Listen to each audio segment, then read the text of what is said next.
တော့ဆင်းနေပဲအာနိုင်ငံရေးအနာကညှို့မှန်းချက်ကဘယ်လိုပုံစံနဲ့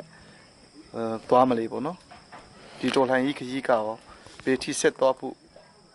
ဟိုကရည်ရွယ်ထားတယ်လေပေါ့ဟုတ်ကျွန်တော်တို့ရှင်းကခုနပြောအထူးတစ်ဖြစ်ကျွန်တော်တို့ရဲ့ဒီမှာချက်ပတ်တိုင်အရင်တော့ကျွန်တော်တို့ချင်းကောင်းဆောင်ကြီးတွေနဲ့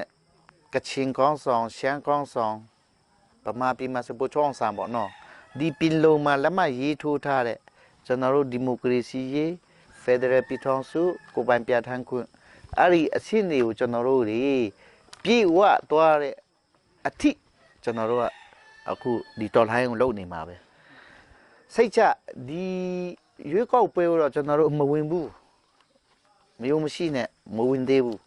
ဒီ2008ဖွဲ့စည်းပုံအောက်မှာဝင်နေဆိုတော့မရသေးဘူးအားကြောင့်မို့ကျွန်တော်တို့တွေကဒီကျွန်တော်တို့ရေမှန်းချက်ကိုရောက်လာရင်တော့ကျွန်တော်ဒီတော်လှန်ရေးပြီးတဲ့နေ့ဖြစ်ပါလိမ့်မယ်